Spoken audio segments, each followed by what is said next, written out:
नमस्ते रुद्रमन्यव उतोत इषवे नमः नमस्ते अस्तु धन्वने बाहुभ्यामुत ते नमः यात इषुः शिवतमा शिवम् बभूव ते धनुः शिवा शरव्यायातवतया नो रुद्रमृडया या ते रुद्रशिवा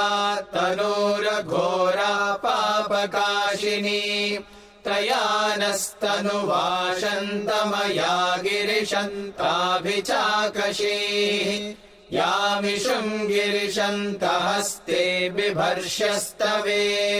शिवाङ्गिरित्रताम् कुरु माहि गुंसीः पुरुषम् जगत् शिवेन वचसा त्वा गिरिशाच्छावदामसि यथा नः सर्वमिज्जगदयक्ष्मगुम् सुमना असत् अध्यवोचदधिवक्ता प्रथमो दैव्योऽभिषक् अहीगुश्च सर्वाञ्जम्भयन् सर्वाश्च यातु धान्यः असौ यस्ताम्रो अरुण उत बभ्रुः सुमङ्गलः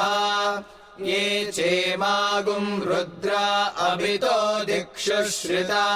सहस्रशो वैशागुम् हेड ईमहे असव्योपसर्पति नीलग्रीवो विलोहितः उतैनम् गोपा अदृशन्नदृशन्नुदहार्यः उतैनम् विश्वाभूतानि सदृष्टो मृडयातिनः नमो अस्तु नीलग्रीवाय सहस्राक्षाय मीढुषे अथो ये अस्य सत्त्वानो हन्तेभ्यो करन्नमः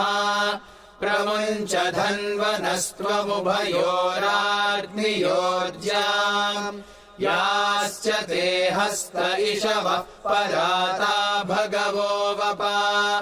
अवतत्यधनुस्त्वगुम् सहस्राक्षशते शुधे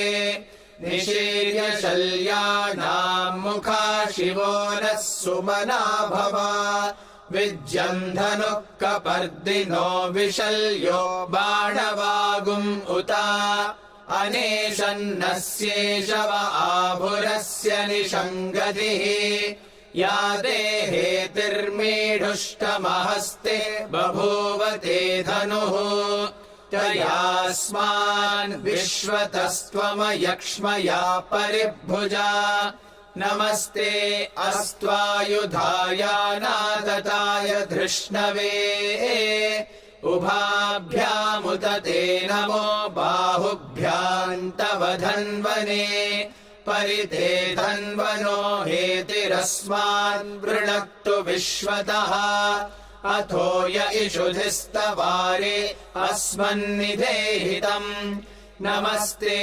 अस्तु भगवन् विश्वेश्वराय महादेवाय त्र्यम्बकाय त्रिपुरान्तकाय त्रिकाग्निकालाय कालाग्निरुद्राय नीलकण्ठाय मृत्युञ्जयाय सर्वेश्वराय सदाशिवाय श्रीमन्महादेवाय नमः नमो हिरण्यवाहवे सेनान्ये दिशाम् च पतये नमो नमो वृक्षेभ्यो हरिकेशेभ्यः पशूनाम् पतये नमो नमः सस्पिञ्जराय त्विषीमते पथीनाम् पतये नमो नमो बभ्लुषाय व्याधिनेन्नानाम् पतये नमो नमो हरिकेशायोपवीतिने पुष्टानाम् पतये नमो नमो भवस्य हेत्यै जगताम् पतये नमो नमो रुद्राय तथा विने क्षेत्राणाम् पतये नमो नमः सूताय हन्त्याय वनानाम् पतये नमो नमो रोहिताय स्थपतये वृक्षाणाम् पतये नमो नमो मन्त्रिणे वाणिजाय कक्षाणाम् पतये नमो नमो भुवन्तये वारिवस्कृताय औषधीनाम् पतये नमो नम उच्चैर्घोषाय क्रन्दयते पत्तीनाम् पतये नमो नमः कृत्स्नवीताय धावते सत्त्वनाम् पतये नमः नमः सहमानाय निव्याधिन आव्याधिनीनाम् पतये नमो नमः ककुभाय निषङ्गिणे सेनानाम् पतये नमो नमो निषङ्गिण इषुधिमते तस्कराणाम् पतये नमो नमो वञ्चते परिवञ्चते स्तायूनाम् पतये नमो नमो निचेरवे परिचरायारण्यानाम् पतये नमो नमः सृकाविभ्यो जिघागुंसद्भ्यो मुष्णताम् पतये नमो नमोऽसिमद्भ्यो नक्तञ्चरद्भ्यः प्रकृन्तानाम् पतये नमो नम उष्णीषिणे गिरिचराय कुलुञ्चानाम् पतये नमो नम इषुमद्भ्यो धन्वाविभ्यश्च वो नमो नम आतन्वानेभ्यः प्रतिदधानेभ्यश्च वो नमो नम आयच्छद्भ्यो विसृजद्भ्यश्च वो नमो नमोऽस्यद्भ्यो विद्यद्भ्यश्च वो नमो नम आसीनेभ्यः शयानेभ्यश्च वो नमो नमः स्वपद्भ्यो जाग्रद्भ्यश्च वो नमो नमस्तिष्ठद्भ्यो धावद्भ्यश्च वो नमो नमः सभाभ्यः सभापतिभ्यश्च वो नमो नमो अश्वेभ्यो अश्वपतिभ्यश्च वो नमः नम आव्याधिनीभ्यो विविध्यन्तेभ्यश्च वो नमो नम उगणाभ्यस्त्रिगुं हतेभ्यश्च वो नमो नमो गृत्सेभ्यो गृत्सपतिभ्यश्च वो नमो नमो व्रातेभ्यो व्रातपतिभ्यश्च वो नमो नमो गणेभ्यो गणपतिभ्यश्च वो नमो नमो विरूपेभ्यो विश्वरूपेभ्यश्च वो नमो नमो महद्भ्यः क्षुल्लकेभ्यश्च वो नमो नमो रतिभ्यो रथेभ्यश्च वो नमो नमो रथेभ्यो रथपतिभ्यश्च वो नमो नमः सेनाभ्यः सेनानिभ्यश्च वो नमो नमः क्षत्रुभ्यः सङ्ग्रहीतृभ्यश्च वो नमो नमस्तक्षभ्यो रथकारेभ्यश्च वो नमो नमः कुलालेभ्यः कर्मारेभ्यश्च वो नमो नमः पुञ्जिष्टेभ्यो निषादेभ्यश्च वो नमो नम इषुकृद्भ्यो धन्वकृद्भ्यश्च वो नमो नमो मृगयुभ्यः श्वनिभ्यश्च वो नमो नमश्वभ्यः श्वपतिभ्यश्च वो नमः नमो भवाय च रुद्राय च नमः शर्वाय च पशुपतये च नमो नीलग्रीवाय च शितिकण्ठाय च नमः कपर्दिने च व्युक्तकेशाय च नमः सहस्राक्षाय च शतधन्वने च नमो गिरिशाय च शिपिविष्टाय च नमो मीढुष्टमाय चेषुमते च नमो ह्रस्वाय च वामनाय च नमो बृहते च वर्षीयसे च नमो वृद्धाय च संवृध्वने च नमो अग्र्याय च प्रथमाय च नमः आशवे चाजिराय च नमः शीघ्रियाय च शीघ्राय च नमः ऊर्म्याय चावस्वन्याय च नमः स्रोतस्याय च द्वीप्याय च नमो ज्येष्ठाय च कनिष्ठाय च नमः पूर्वजाय चापरजाय च नमो मध्यमाय चापगल्भाय च नमो जघन्याय च बुद्ध्याय च नमः सोऽभ्याय च प्रतिसर्याय च नमो याम्याय च क्षेम्याय च नमः उर्वर्याय च खल्याय च नमः श्लोक्याय चावसान्याय च नमो वन्याय च कक्ष्याय च नमः श्रवाय च प्रतिश्रवाय च नमः आशुषेणाय चाशुरधाय च नमः शूराय चावभिन्दते च नमो वर्मिणे च वरूथिने च नमो बिल्मिने च कवचिने च नमः श्रुताय च श्रुतसेनाय च नमो दुन्दुभ्याय चाहनन्याय च नमो धृष्णवे च प्रमृषाय च नमो दूताय च प्रहिताय च नमो निषङ्गिणे चेषु धिमते च नमस्तीक्ष्णेशवे चायुधिने च नमः स्वायुधाय च सुधन्वने च नमः श्रुत्याय च पथ्याय च नमः काट्याय च नीप्याय च नमः सूद्याय च सरस्याय च नमो नाद्याय च वैशन्ताय च नमः कूप्याय चावट्याय च नमो वर्ष्याय चावर्ष्याय च नमो मेघ्याय च विद्युत्याय च नमः ईद्रियाय चातप्याय च नमो वात्याय च रेश्मियाय च नमो वास्तव्याय च वास्तुपाय च ॐ हर हर हर हर ॐ नमः सोमाय च रुद्राय च नमस्ताम्राय चारुणाय च नमः शङ्गाय च पशुपतये च नमः उग्राय च भीमाय च नमो अग्रे वधाय च दूरे वधाय च नमो हन्त्रे च हनीयसे च नमो वृक्षेभ्यो हरिकेशेभ्यो नमस्ताराय नमः शम्भवे च मयो भवे च नमः शङ्कराय च मयस्कराय च नमः शिवाय च शिवतराय च नमस्तीर्थ्याय च कूल्याय च नमः पार्याय च भार्याय च नमः प्रतरणाय चोत्तरणाय च नमः आतार्याय च लाद्याय च नमः षष्प्याय च भेन्याय च नमः सिकत्याय च प्रवाह्याय च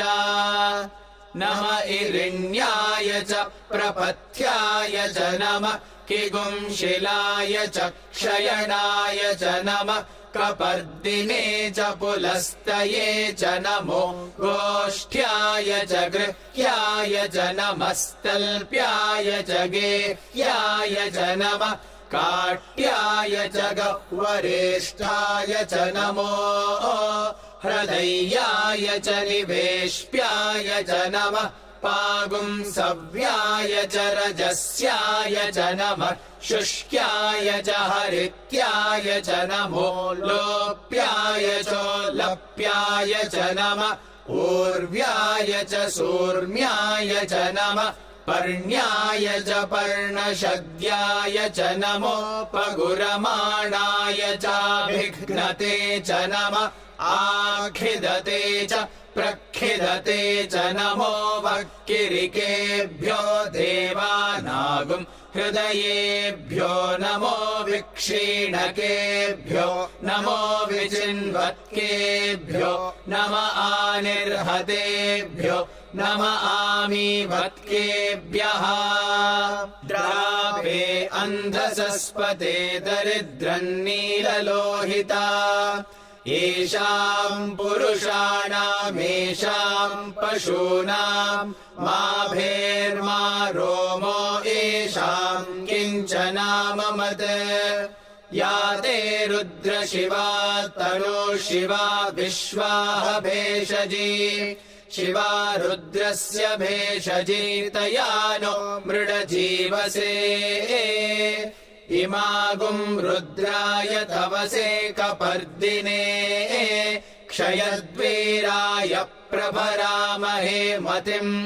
यथा नः शमसद्विपदे चतुष्पदे विश्वम् पुष्टम् ग्रामे अस्मिन्ननातुरम् मृडानो रुद्रो तनो मयस्कृधि क्षयद्वीराय नमसा विधेमते यच्चञ्चयोश्च मनुरायजे पिता तदश्याम तव रुद्रः प्रणीतो मानो महान्तमुतमानो अर्भकम् मान उक्षन्तमुतमान उक्षितम्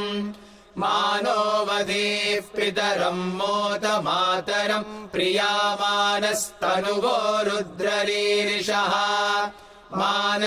मानस्तोकेतनये मान आयुषि मानो गोषु मानो अश्वेषु रीरिषः वीरान्मानो रुद्रभामितो वधीर्हविष्मन्तो नमसा विधेमते आरात्ते गोघ्न उत पूरुषग्ने क्षयद्वीराय सुम्नमस्मेते अस्तु रक्षा च नो अधि च देव ब्रूह्यधा च नः शर्म यच्च द्विबर्हाः सुहि श्रुतम् गर्तसदंयुवानम् मृगन्न भीममुपहत्नुमुग्रम् मृडाजरित्रे रुद्रस्तवानो अन्यन्ते अस्मन्निवपन्तु सेनाः परिणो रुद्रस्य हेतिर्वृणक्तु परित्वेषस्य दुर्मतिरघायोः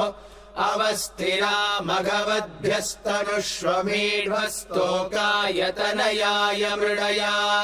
मीढुष्टमशिवतमशिवो नः सुमना भव परमे वृक्ष आयुधम् निधाय कृत्तिम् वसान आचर पिनाकम् बिभ्रदागहि विकिरित विलोहित नमस्ते अस्तु भगवः यास्ते सहस्रगुम् हेतयोऽन्यमस्मन्निवपन्तु ताः सहस्राणि सहस्रधा बाहुवोस्तव हेतयः तासामीशानो भगवः पराचीनामुखाकृधि सहस्राणि सहस्रशो ये रुद्रा अधिभूम्याम् एषागुम् सहस्रयोजने वधन्वानि तन्मसि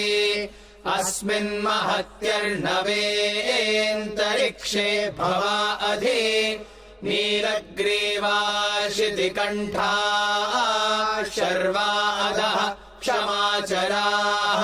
नीलग्रीवाशितिकण्ठादिवगुम् रुद्रा उपश्रिताः ये वृक्षेषु सस्पिञ्जरा नीलग्रीवा विलोहिताः ये भूतानामधिपतयो विशिखास कपर्दिनः ये अन्नेषु विविध्यन्ति पात्रेषु पिबतो जनान् ये पथाम् पतिरक्षय ऐलभृदायव्युधः ये तीर्थानि प्रचरन्ति शुकावन्तो निषङ्गिणः य एतावन्तश्च भूयागुंसश्च दिशो रुद्रावितस्थिरे तेषागुम् सहस्रयोजने वधन्वानि तन्मसि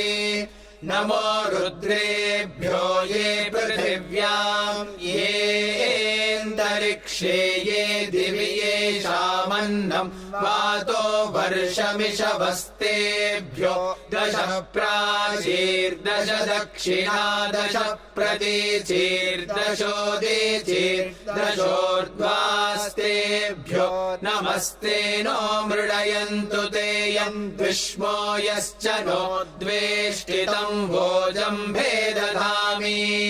त्र्यम्बकं यजामहे सुगन्धिम् पुष्टिवर्धनम् उर्वारुकमिव बन्धनान् मृत्योर्मुक्षीयमामृतात् यो रुद्रो अग्नौ यो अप्सु य ओषधीषु यो रुद्रो विश्वा भुवनाभिवेश तस्मै रुद्राय नमो अस्तु ये ते सहस्रमयुतम् पाशा मृत्यो मर्त्याय हन्तवे तान् यज्ञस्य मायया सर्वानवयजामहे मृत्यवे स्वाहा मृत्यवे स्वाहा प्राणानाम् ग्रन्थिरसि रुद्रो मा विशान्तकः तेनान्येनाप्यायस्व नमो रुद्राय विष्णवे मृत्युर्मे पाहि तमुष्टु हि यश्विषुः सुधन्वायो विश्वस्य क्षयति भेषजस्य यक्ष्वा महेशौ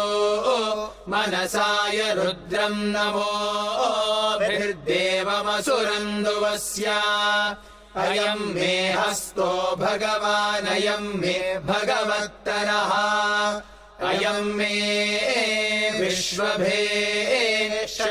यगुम् शिवाभिमर्शनः ॐ शान्ति शान्ति शान्ति।